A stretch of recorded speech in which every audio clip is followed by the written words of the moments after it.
অভিনন্দন জানাই আপনারা যারা এখানে এসে উপস্থিত হয়েছেন। মমতা বন্দ্যোপাধ্যায় আমায় প্রার্থী করে পাঠিয়েছেন এই তমলুক লোকসভা কেন্দ্রে। আশীর্বাদ করবেন, দোয়া করবেন। আপনাদের আশীর্বাদ এবং দোয়া নিয়ে ভারতবর্ষের সর্বকনিষ্ঠ সাংসদ হিসাবে পার্লামেন্টে যেতে পারবো এই বিশ্বাস রাখি।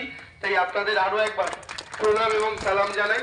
খুব ভালো থাকবেন, আবার আপনাদের সঙ্গে দেখা হবে। আমি কিন্তু আপনাদের ভালোবাসা নিয়ে যাচ্ছি এখান থেকে।